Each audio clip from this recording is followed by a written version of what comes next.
Bonjour chers amis, chers collègues coachs et psychothérapeutes, bonjour chers participants de mes ateliers. Je vais faire la vidéo sur l'étude de cas de Odile qui s'appelle dépendance affective concernant les 6 niveaux logiques de Dilts que nous avons commencé à voir. Donc c'est la 3e vidéo sur les niveaux logiques de Dilts. Donc je rappelle les 6 niveaux logiques qui sont premièrement le niveau environnement, deuxièmement au niveau N1, alors un niveau N0, niveau 0 c'est l'environnement, niveau N1, niveau 1 c'est la partie comportement de la personne. Niveau N2, ce sont les capacités de la personne. Niveau N3, ce sont les valeurs et les croyances de la personne. Niveau N4, l'identification, l'identité de la personne. Et le dernier niveau, c'est le niveau N5 qui donne le sens de la vie, la mission de vie de la personne. Alors on va prendre le cas de Odile. Odile, c'est une personne qui est dépendante affective, qui ne peut pas s'empêcher d'être toujours en termes de sauvetage avec les gens. Elle a besoin d'aider parce qu'elle ne peut pas rester toute seule, elle ne peut pas être indépendante, elle dépend vraiment des personnes, de son compagnon. Elle a changé de compagnon une fois, 2 fois. Elle s'est dit je vais retrouver quelqu'un qui est sympa, mais chaque fois elle est tombée sur des gens qui ont profité d'elle, donc des compagnons qui ont profité d'elle parce qu'elle était trop gentille, trop proche des personnes. Elle ne s'occupait pas d'elle, elle s'occupait toujours des autres, de ses compagnons, et dans cette dépendance affective, ça l'embêtait parce qu'effectivement elle perdait l'intimité avec ses compagnons. Donc elle a été en conflit, enfin surtout les compagnons qui ont profité d'elle, et elle était, disons, très déçue de ses compagnons qui profitaient d'elle. Voilà. Donc Odile, au départ, donc je montre le petit schéma, au niveau environnemental, elle changeait des partenaires. Le fait de changer des partenaires, ça l'embêtait, ça l'embête toujours d'ailleurs, et une de ses amies lui a dit, bah, écoute, plutôt que d'être toujours avec des gens, tu ferais bien peut-être de te retrouver toute seule et d'apprendre la relaxation. Ça va peut-être te débloquer. Donc elle a commencé à faire de la relaxation avec son ami. Au niveau comportemental, elle a commencé un peu à se relaxer.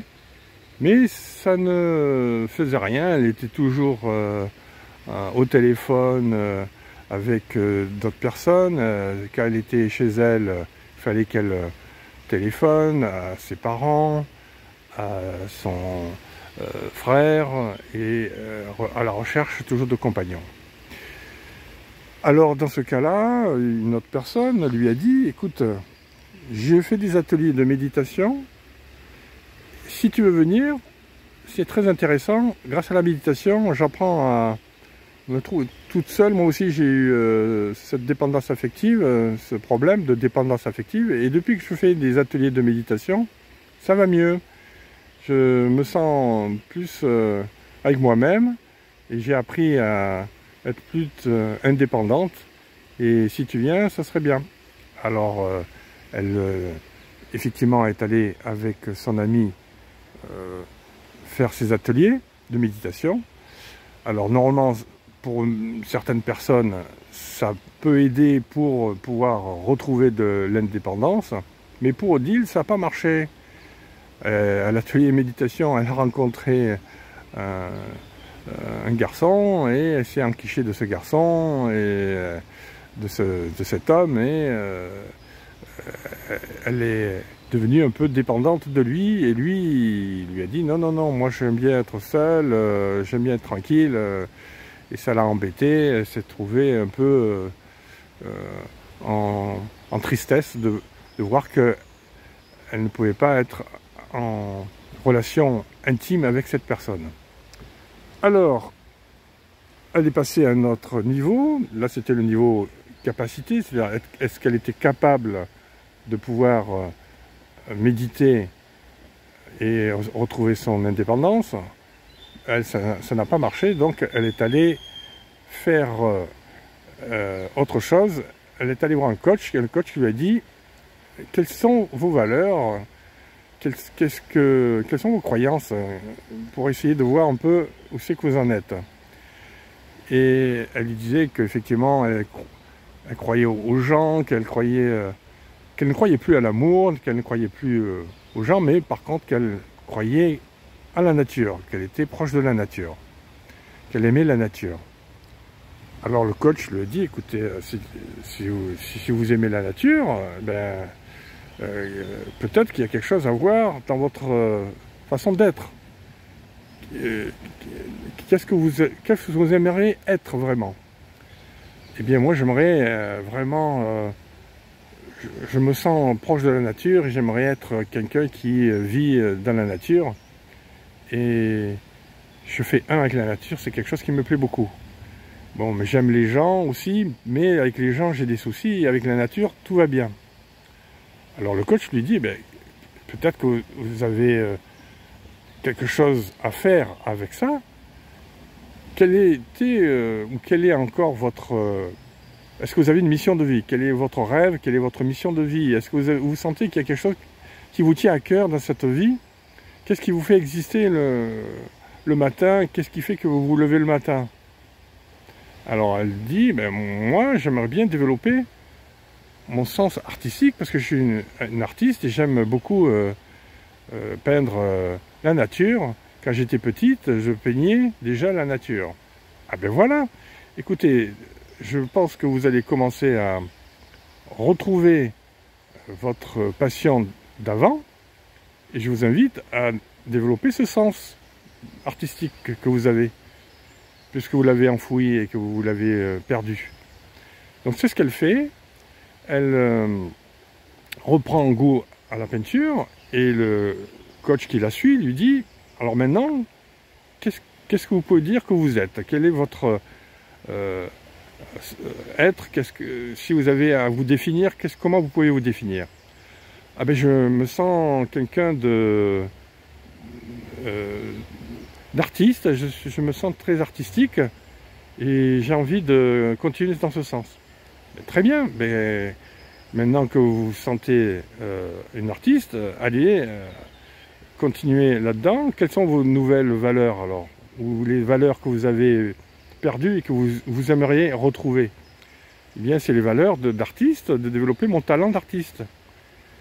Ok, super, mais ce que vous pouvez faire, c'est aller faire une formation là-dessus et de peindre la nature tranquillement.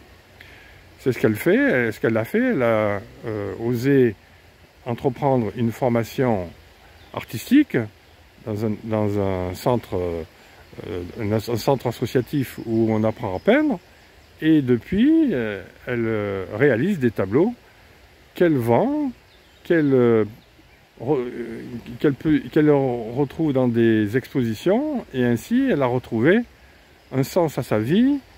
Elle n'a plus cette dépendance avec les gens.